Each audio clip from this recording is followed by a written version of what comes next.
Women's Day 2025 comes with the theme Accelerate Action, because change doesn't necessarily come from waiting, it comes from moving forward and refusing to settle for the status quo. We thought today would be a great day to highlight what Ruth Bader Ginsburg once said: real change, enduring change, happens one step at a time. So today we are speaking to women who are taking those steps boldly and with purpose. And what better way to mark this than spotlighting three women, three creators from three different industries. All right, first up, we're going to have with us Dr. Tanya Narendra, better known as Dr. Cutress. She's one of India's most followed sexual health educators. She's smashing taboos. Frankly, she's been doing it for years now. And obviously, the whole goal is to make medical knowledge that's good for you, more accessible.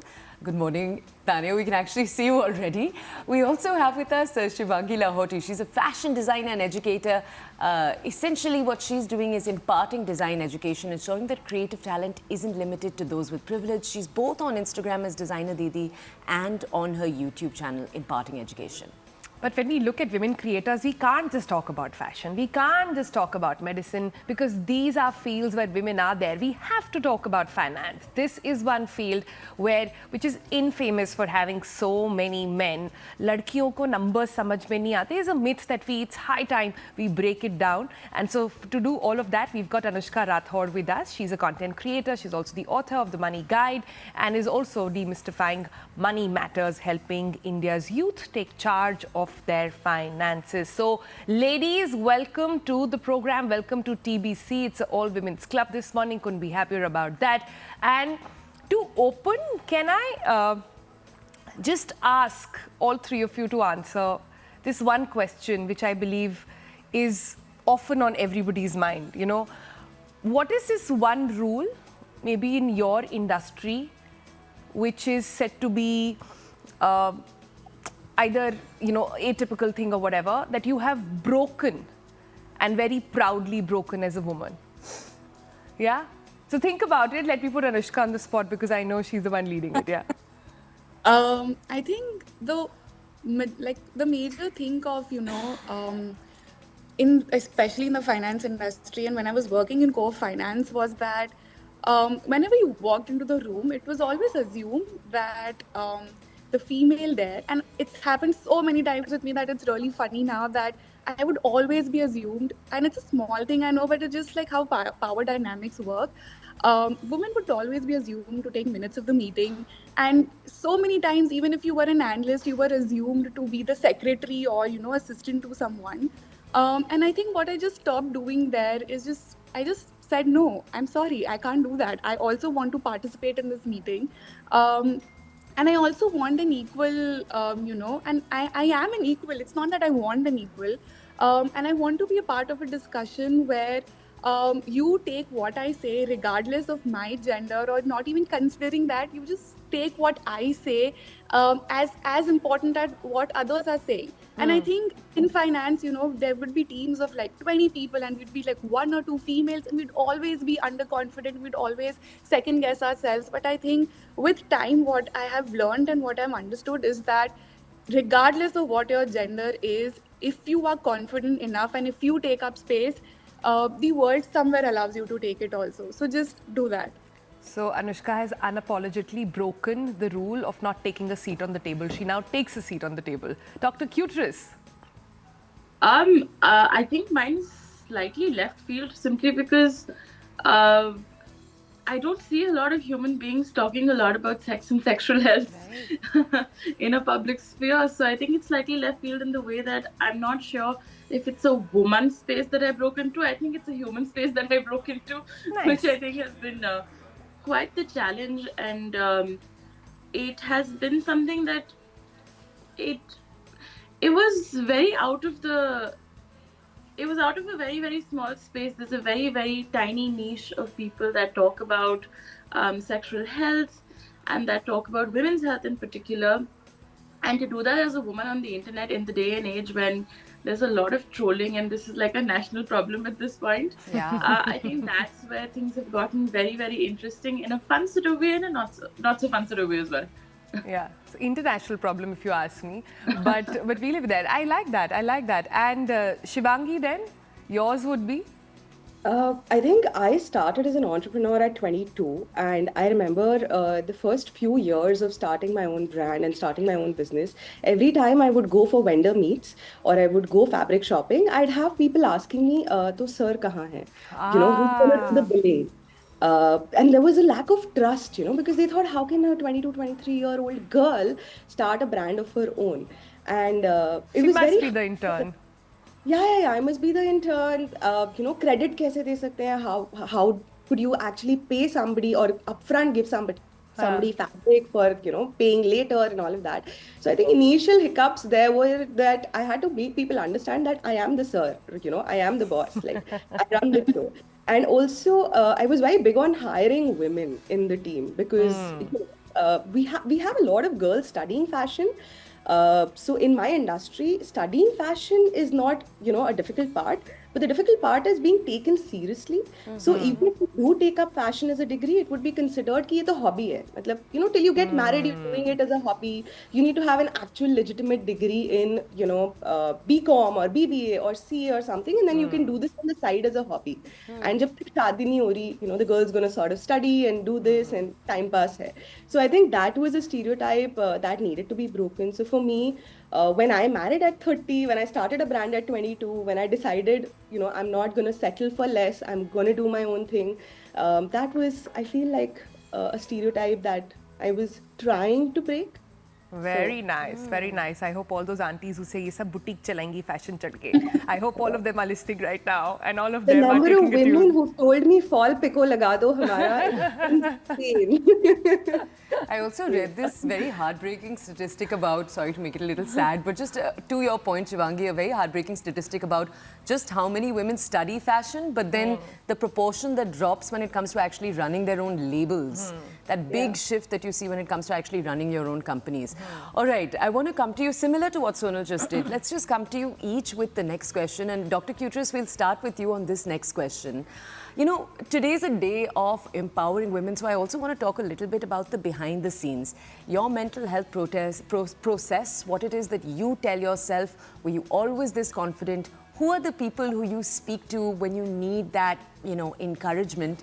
And who have been your northern lights? So not just people in your own life, people around you who you look up to, quotes, do you have boards, mood boards, for example, that inspire you? What's your internal dialogue process? Dr. Cutress, we're coming to you. I think I have never felt what I have done as something that's meant to be courageous, because I grew up in a household where we talked about these things in a very, very normal way. And Both your parents were doctors, right? my parents are doctors, and it's a very positive household. It's a very confidence building household. And how can talking about your body be a courageous step? We all have a body. Like, what is courageous about this at all?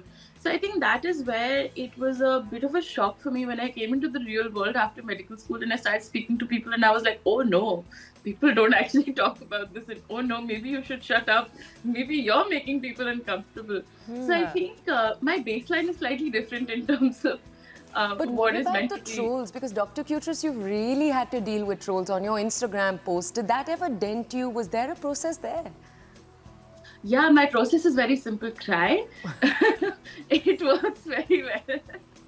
And I think it's very cathartic, because a lot of times things are just unfair. Like, it doesn't make sense. You're doing something because you're passionate about it. You have never felt shame about it, but people try to instill the idea of shame or the idea of questioning your self-worth onto you. And I think that's the universal experience of being a woman.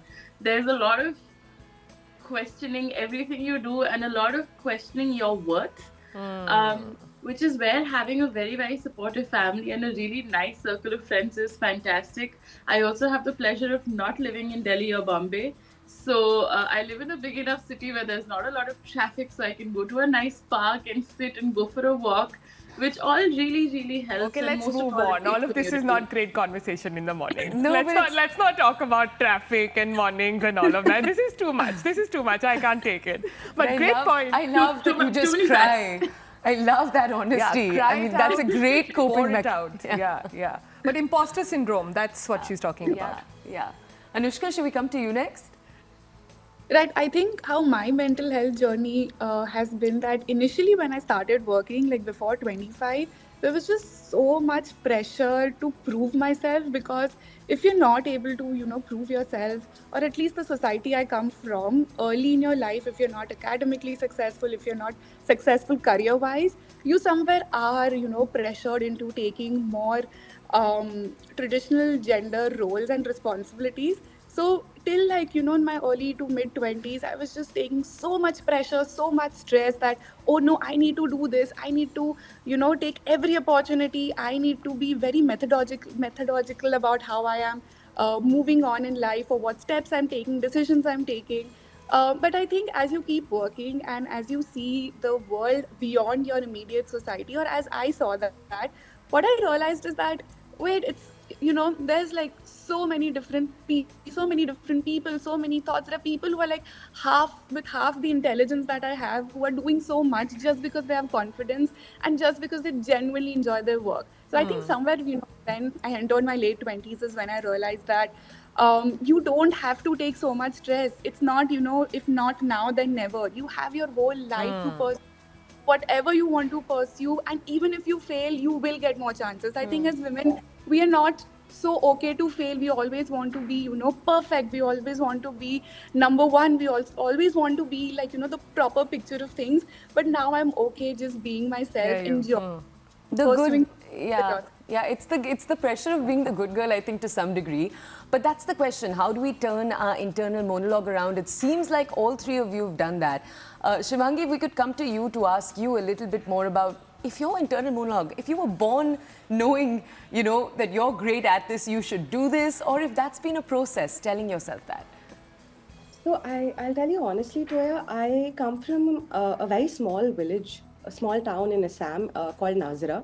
So, and this is the pre-internet era when I was exposed to fashion as a career. And thankfully for me, and thankfully, I think I'm really grateful to God that I had the most supportive set of parents possible. My dad actually introduced me to the concept of fashion designing.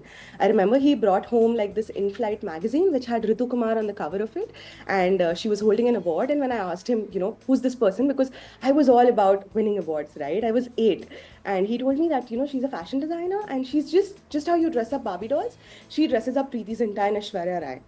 And I was like, oh my God, this is what I have to do in my life. And at the age of 8, I think that clarity that came to me was from them, and the support that came, because being raised in a very small town like that, where you literally have one kirane ki dukan, and to have that kind of exposure where your father and your mother are both, super supportive, कि हमें पता नहीं है कैसे बनते हैं, but we're going to be there for you at a time when I think I was ridiculed into telling being called like a tailor, कि पढ़ी लिखी दर्जी बन रही है, like what is this even a career? So for me, I think my positive motivation or my internal dialogue has always come from the sort of support that I've had from my parents, both of them. So I genuinely owe my entire career to them. They've been there through thick and thin, even when they didn't understand. I remember when I started YouTube, I had relatives calling my parents and telling them कि लड़की पढ़ी लिखी है, academically bright है, ये क्या actor बनेगी, अब ये वीडियोस बना रही है, this is what she's gonna do because she's in Bombay, ये तो बिगड़ गई है. So, and I remember my dad telling them कि she has a bigger purpose in life, she's trying to help kids, रुक जाओ, give her some time, right? So because I did not ever have to face it upfront, they were always sort of shielding me, they were always letting me do my own thing, and they were always sort of taking care of all the external sort of drama that was going around. I could actually do what I wanted to. Yeah. So I think for me that from a mental health space, I think when you have the support of your parents, half the battle is won, yeah, because ghar mein, if you don't have anybody to fight with or anything to prove to anybody, then the world is secondary. It doesn't really matter. All of that is external noise. You see the pattern over there? Good parenting, your internal voice. It always starts at home. It always starts with your core 3 or 4 people. And that is so nice. But can we move on to, now that life has happened, now that all of you have achieved this sort of, or I don't know if it's success, if it's a pursuit, or all of you are on a path that you're happy about. Can I ask you about this phrase called women can have it all? Is it empowering or is it absolutely exhausting? I want to start this time from Shivangi and then go the other way. Yeah. I think it's empowering. I love the idea. I believe in manifestations. I really do. So, Toya, when you were talking about, Sonal, when you were mentioning manifestation boards and mood boards and all of that, it's an yearly ritual for me. I make it a point. I write down everything that I have to achieve in a year. And I am always looking at it, and no matter what I'm going through internally, I'll always be thinking that ये सब तो करना ही है, ये सब तो करना ही है, this is, and I think that approach in life usually does help. I mean, a news feature was one of the things last year on my vision board. कि अब बहुत काम कर लिया, अब एक बार ही तो आना है. And I actually started with the Breakfast Club last year, and so I think when you put yourself out there, why not? Why not? We deserve it all. So why even question it even for a second? And I know men are going to hate me for saying this, but so many times in my career, I've seen that mediocre men get better jobs and positions than excellent women. And better pay. There is the pay parity because The pay is really a clincher there. Sorry, I just... It is, and it's so Stop frustrating. it, Toya. Bosses are watching. We are. They should be. Hope it helps. But yeah, the whole point is that, we deserve better, but the imposter syndrome just sort of kicks in because generations of being told that. Hear you loud and clear, Shivangi. But, I was coming from the space of women can have it all. Like, I personally find it sometimes extremely exhausting that women are held to this standard of having it all. Bhai, I can't have it all the time. I'm allowed to have my downs, and there will be phases where I might not have it at all. So I'm just human at the end of the day, but just because I'm a woman, I'm not supposed to ace on the job front, on the home front, on the mommy front, on the friend front, on the spouse front. I can't do it all. So sometimes I find it very exhausting, but that's why I wanted to ask this question. Do you guys find it empowering or do you find it exhausting? Dr. Cutress. I think the last time you and I met, we were talking about, you were sharing your experience of, becoming a recent mother and how much that brings onto your plate. And I think women are fed this impossible lie that you're supposed to have it all. And I find it very exhausting. I also think it's a very capitalistic notion that you're supposed to have it all in a way that the world defines for you. It's very funny you bring up this question today because my phone wallpaper is literally a very happy mushroom that says the key to having it all is that knowing you already do. And I think that reframing has done wonders for me, for my mental health, and the kind of pressure we put on ourselves as women and society puts on us as women to define what having it all is. Just because I'm not married, just because I have a certain way I lead my life, does that mean I don't have it all? Who is to define that? And I think it's a very, very personal definition without putting a lot of, as women, we question ourselves so much, I think more than the average human being. So I personally don't subscribe to this notion, and I also think it is a bit done to death. Anushka? I completely agree. It's exhausting, and I think we've already made